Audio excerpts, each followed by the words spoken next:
bandeko nyonso balandi ya Aimé la Cadette TV. Napesi bino mbote de partout bisika bozali. Nzambe ya papa nanga Jérémie Tukala Kamalando azala nzambe na bino pambo bino sala bino bolamu. Wana napesi mbote epai ya prophète Jérémie Tukala Kamalando le mystérieux mon coach. Prophète voyant, l'homme mal compris. Na me melaye ka bongo. Donc yende wana bakombo nezi ya ino mopona obo muni bobenga mais c'est de ça moi yi. Waza coach nanga papa nanga. C'est mon père spirituel, il a coach à et mais il ne faut pas faire ça, aimer, fais ça. Donc si tu fais ça, tu vas réussir. Si tu fais ça, donc ça ira. Donc, aza coach nanga, aza conseiller nanga, pas mbote mingi pas na yo, naza reconnaissance pas na yo. Voilà, Aimé la Cadette TV a pêché mbote place aux appels na zolingen. Merci papa, merci et pas na yo bibiso ngoma toko dia kunsu.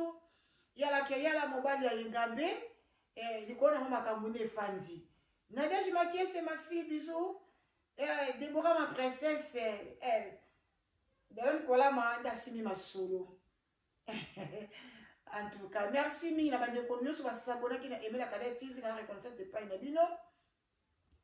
Lelo na ile solo moko eza nango penza ya mulai ti.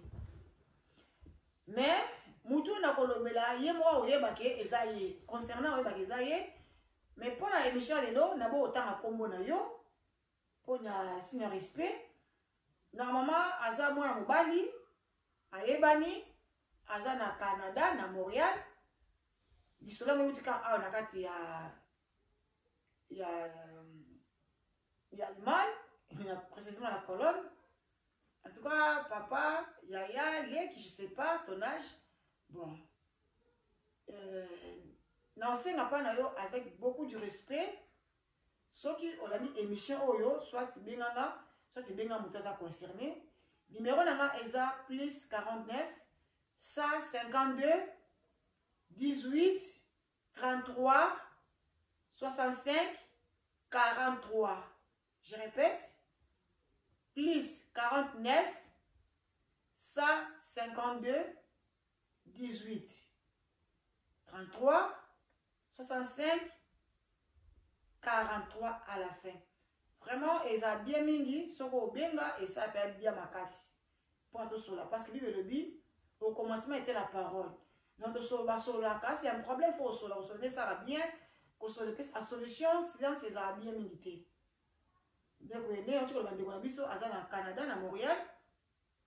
Aza mutu moko aza la kombo ayebani tunataki kombo na ye bato beba oyeba na bango ye mais na bo kotanga kombo na ye pona mkwalelo pona respect na ye mais na osepela bandeko bo aimer vidéo bo partager pour ekomela ndeko nanga oapi na obeta lisolo ndeko nanga o aza na Canada na Montréal na kanso bi lisolo na oyebisa yo eza pe na ndeko musu pesa yebisa que déjà komela ba Facebook mais ozobeta baboyeboye eza bien mingi. Na supposa na kati ya poto zo mona pasi ya poto. Pasi ya koluka mbongo. Yo mo zo mona ngo. Bola mkana tongo na 5h vers. Il faut aller au travail. Et puis les recommandations c'est biblique. Que celui qui ne travaille pas qui ne mange pas non plus. Donc yango wana moni bosa to ça ka misala. Ya poto eza pasi. Poto eza pasi franchement. Donc vous allez rappeler oti. Yo mo place zo yebi ke oui pour tes passe.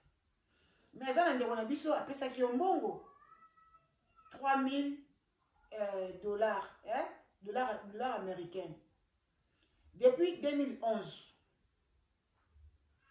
Ti lelo suite ezate. Vous avez une coopération, vous avez une coopération en mais au bien la gaïté, ça est 2011, tu as 2021. Ya. Est-ce que 3000 dollars oui, ils ont beaucoup aimé, mais yo pensa, so beaucoup rembourser, il y a non aussi là nango. Non aussi là. Papa nangai. Non aussi là. Benga ndeko bo solo là. Talaka pasi ndo mbanda tonga ko nuka mbonga pasi. Alu kata benga station ndeko na ye. Yo zimbongo ya ta ndika mo salami na ngote. Ba benga ndeko ba solo la ka ba mi baniti. biso tout temps sous basile peut-être so ba ndeni mi bali ba solo la ka ba bino awe loko yo gorge awe loko moza awa po mela bo mela rasoi mais biso ezala ta moto ba trop mais mi bali ezali au mi bali quand même bazaka na moi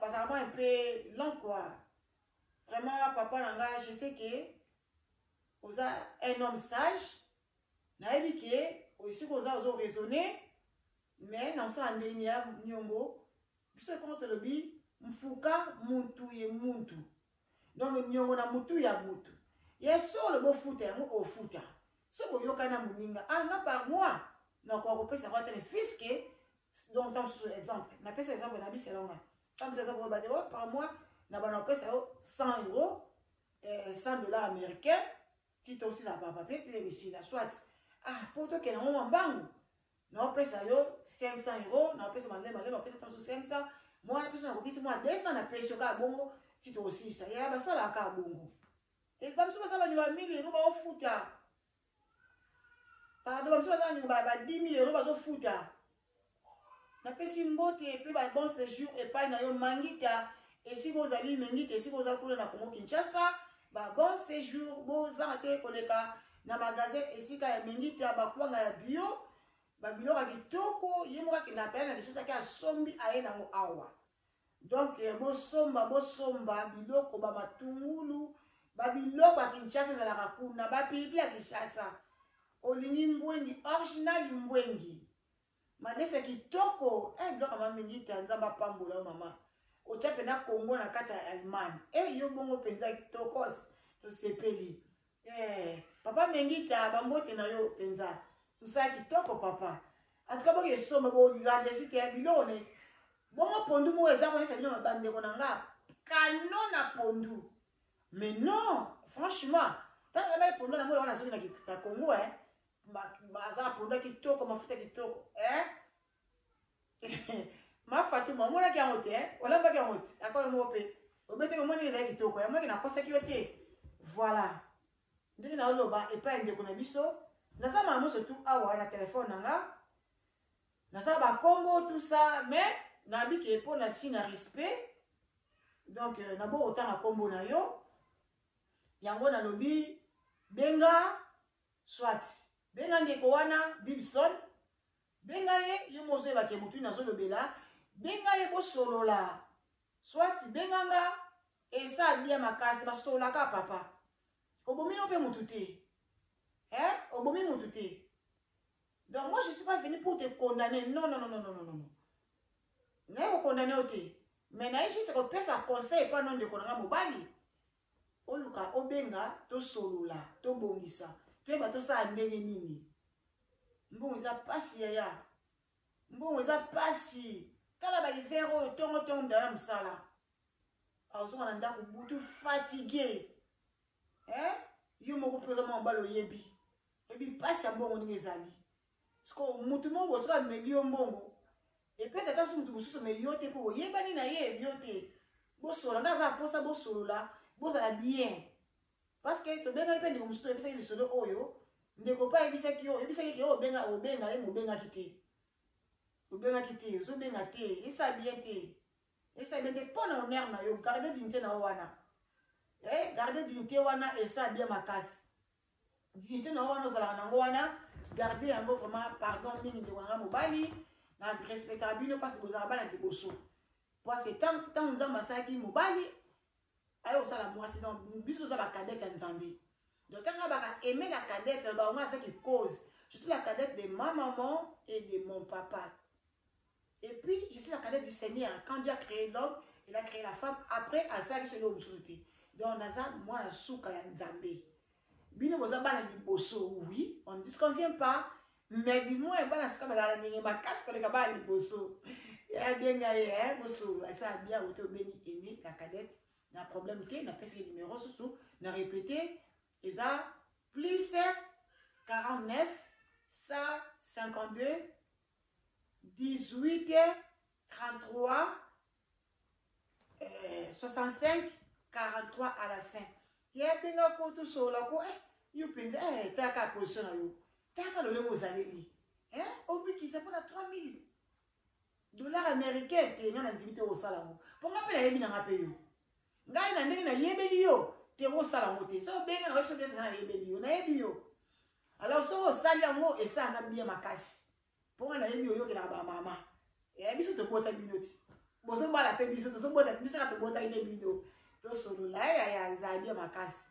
Merci pour la abonner sur Aimé la Calette TV na ko pe ko tika bino mais lobi na za ni solo na oyebisa bino to koyeba mwana ya 12 ans azuizemi comment et pourquoi et qui l'a engrossé et pourquoi on l'a engrossé à suivre lobby Blandine Mina Madame Willy Maman la champion lobby tona lisolo wana tokobeta bambote na bandeko nyonso tu oyo balingaka ngano balingaka ngati mais du moins na ça des rappels chaîne oyo eza chaîne ya polémique te naza na polémique te j'aime pas de polémique nazaka ni pour ni contre moi je regarde toutes les émissions qui passent sur internet natalaka donc naza pe ba chaîne ya sabona bona natalaka bino donc ngai nalingi bino mingi naza obligé à otika bino pona bolingo na nkolo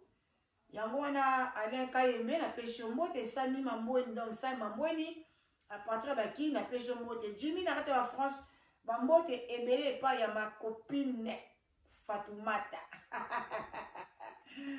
Mama ya Johnny na ngai major na biso major Bisadidi José Mayele champion na pesho mbote mingi esikozali bambote ebele epai na yo fondé kwala makoba na obeta bino histoire koma na komaki mama mundibu toza na masolo wana mapamboli na pesho mbote Lemos Bamboni elle c'est mon ami d'enfance mbote mingi Lemos na ba France na disco zali et pas il y a Eve le ka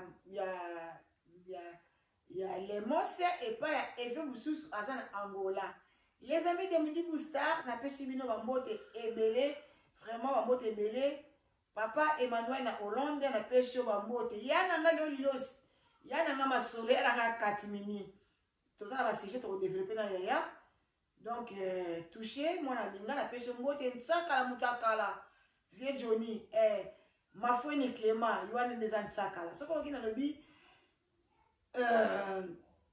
Marie-Louise yebaka nde mwana nanga na ba 39 ko na pesa mbote ebele pa ya Henri Mampuya bambote ebele mingi na bandeko so balingaka nga